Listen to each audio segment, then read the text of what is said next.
Employees కావాలి. మనకి ఉన్నది 52,000 మంది. ఆ 52,000 మందిలోనే 20,000 మంది ఆర్టిజన్స్. ఇది మన తెలంగాణ విద్యుత్ సమస్య యొక్క పరిస్థితి. కారణాలు ఏమైనా కావచ్చు, అది ప్రభుత్వాలు చేసిన తప్ప, లేదు ట్రాన్స్కో, జెన్కో, డిస్కామ్ యాజమాన్యాలు చేసినవి తప్ప, ఇది సెకండరీ. కానీ ప్రజెంట్ మాత్రం ఈ రకమైనటువంటి సోర్సెస్ ఉండాలి. ఇప్పుడు మనం గత అనేక రోజుల నుంచి, అనేక సంవత్సరాల నుంచి కూడా ఈ ఆర్టిజన్స్ అందరికీ కూడా 12-3 అగ్రిమెంట్ ప్రకారంగా ఇమీడియట్లీ కన్వర్షన్ చేయాలనేది ఆ రోజు చేసుకున్నటువంటి ఒప్పందం టీటాప్ తో. కానీ ఎవరో కొంతమంది కోర్టుకు పోవడం, ఆ రకంగా లేట్ అయింది. కొంత లేట్ అయిన తర్వాత కూడా కోర్టు చెప్పినటువంటి స్పష్టమైనటువంటి తీర్పు ఏంటంటే, మన 12-3 అగ్రిమెంట్ అంటే ఐడి యాక్ట్ లో వస్తుంది, ఇండస్ట్రియల్ డిస్ప్యూట్ యాక్ట్ లో వస్తుంది. దాని ప్రకారంగా యాజమాన్యము యూనియన్ లో కలిపి ఒక కామన్ అండర్స్టాండింగ్ తోటి 12-3 అగ్రిమెంట్ చేసుకోవచ్చు. ఆ 12-3 అగ్రిమెంట్ ద్వారా పర్మనెంట్ చేసుకోవచ్చు అనేది ఆ రోజు ఇచ్చినటువంటి జడ్జిమెంట్ యొక్క సారాంశం. ఆ సారాంశాన్ని పక్కన పెట్టి 2017లో ఒక స్టాండింగ్ ఆర్డర్ అనేది తీసుకొచ్చింది యాజమాన్యం. ఈ స్టాండింగ్ ఆర్డర్ ప్రభావమే ఈ రోజున మనకి శాపంగా మారింది ఆర్టిజన్స్ అనే పదం. అందుకనే చెప్తాను, మీ ముందు పెట్టుకున్నటువంటి ప్లే కార్డులో ఉంది చూడండి, స్టాండింగ్ ఆర్డర్ని వెంటనే రద్దు చేయాలని ఎక్కడో పెట్టారు. ఇది దీని పూర్వ నేపథ్యం. అంటే హైకోర్టు చెప్పినా కూడా కన్వర్షన్ ఇవ్వలే. అప్పుడు కన్వర్షన్ అనే పదం లేదు, రెగ్యులర్ చేయాలనేదే. అది చేయలేదు. ఆ తర్వాత నుంచి అనేక యూనియన్లు, డిపార్ట్మెంట్ లో ఉన్నటువంటి 1535 కావచ్చు, సిఐటియు కావచ్చు, ఏఐటిసి కావచ్చు, ఇట్లాంటి యూనియన్లు అన్ని కూడా వీళ్ళని రెగ్యులర్ ఆర్డర్ ప్రకారం రెగ్యులర్ చేయండి అని చెప్తే ఏ ఒక్కరు కూడా సపోర్ట్ చేసినటువంటి పరిస్థితి లేదు.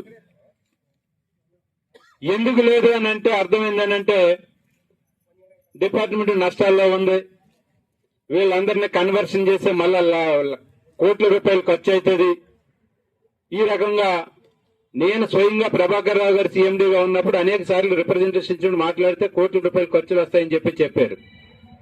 మేము ఈ రోజు రాష్ట్ర వ్యాప్తంగా ఒక రాష్ట్ర జేఏసీ చైర్మన్ గా నేను ఇక్కడ కేటీపీపీ నుంచి చెప్పదలుచుకున్నా రాష్ట్ర ప్రభుత్వానికి, యాజమాన్యానికి, ఈ 20,000 మంది ఆర్టిజన్స్ ని కన్వర్షన్ చేయడం వలన, కన్వర్షన్ మీన్స్ ఐటీఐ చదివినటువంటి వాళ్ళందరినీ కూడా జేఎల్ఎంలుగా చేయాలి, జేపీయూలుగా చేయాలి.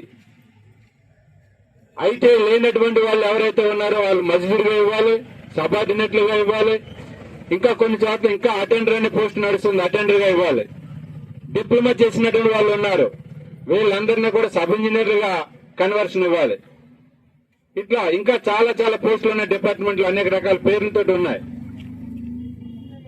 ఈ రకంగా చేయడం వలన ఈ రాష్ట్ర ప్రభుత్వం మీద గాని, యాజమాన్యం మీద గాని వందల వేల కోట్ల రూపాయల భారం పడదు. మహా పడితే సంవత్సరానికి 10 కోట్లు, 12 కోట్ల కంటే ఎక్కువ పడదు. 10-12 కోట్లు అంటే హైదరాబాద్ లో ఒక డివిజన్ లో వచ్చినటువంటి కలెక్షన్ కాదు అనే విషయాన్ని కూడా యాజమాన్యానికి, ప్రభుత్వానికి చెప్పదలుచుకున్నాం. అట్లాంటప్పుడు 20,000 మందిని ఆర్టిజన్స్ ని కన్వర్షన్ చేయకుండా ఎందుకు డిలే చేస్తుంది యాజమాన్యం, రాష్ట్ర ప్రభుత్వం అని చెప్పేసి కూడా ఈ సందర్భంగా మేము ప్రశ్నించదలుచుకున్నాం ప్రభుత్వాన్ని, యాజమాన్యాన్ని. ఈ రోజున డిపార్ట్మెంట్ బతుకుతుందంటే ఆర్టిజన్స్ లేకపోతే, ఓఎండ్ఎంలు అయితే ఆర్టిజన్స్ లేకపోతే రైతులకు ఉచిత విద్యుత్ లేదు, ఫీల్డ్ లో ఆర్టిజన్స్ లేకపోతే గృహజ్యోతి లేదు, కేటీపీఎస్ గాని, కేటీపీపీ గాని, నాగార్జున సాగర్ గాని, శ్రీశైలంలో గాని ఈ ఆర్టిజన్స్ లేకపోతే అసలు కరెంటు ఉత్పత్తి లేదనే విషయాన్ని ప్రభుత్వాలు గమనించాలని చెప్పేసి కూడా మేము చెప్పదలుచుకున్నాం. ప్రభుత్వం కరెంటు ఉత్పత్తి చేసే దగ్గర మేమే, గృహజ్యోతి పథకం దగ్గర ఇచ్చేది మేమే, రైతులకు ఉచిత విద్యుత్ ఇచ్చే దగ్గర కూడా మేమే. కానీ మేము ఎంత కష్టపడతా ఉన్నామో చివరికి ప్రాణాలు పోయేది కూడా ఆపరేషన్లో ఆర్టిజన్స్ చనిపోతా ఉన్నారు. మరి ఇట్లా చనిపోతా ఉన్నా, ఇంత కష్టపడతా ఉన్నా మమ్మల్ని ఎందుకు సెకండ్ క్లాస్ పౌరులు ఎందుకు చూస్తా ఉన్నారు, డిపార్ట్మెంట్ లో ఎందుకు విలీనం చేసుకోవట్లేదు అనేది ఈ జేఏసీ తరఫున డిమాండ్ చేస్తా ఉన్నాం ప్రభుత్వానికి, యాజమాన్యానికి. చాకరీ మేం చేయాలి, వెట్టి చాకరీ చేపిస్తా ఉన్నారు. బానిసల్లా బ్రతుకుతున్నాం. కానీ పని చేసేది మేము, ఉత్పత్తులు సృష్టించేది మేము, డిపార్ట్మెంట్ కి కోట్ల రూపాయల ఆదాయాన్ని రెవెన్యూ తెచ్చేది మేము. కానీ మమ్మల్ని మాత్రం కన్వర్షన్ చేయడానికి ప్రభుత్వానికి, ఈ యాజమాన్యానికి ఏ రకమైనటువంటి కనికరం కనిపించట్లే. ఎన్ని రోజులు ఇప్పటికే 2016 అయితే 17లో మాకు ఆర్డర్స్ ఇచ్చారు. 2025 వచ్చింది, జనవరి 20వ తారీఖునున్నాం. 7-8 సంవత్సరాలు అయింది.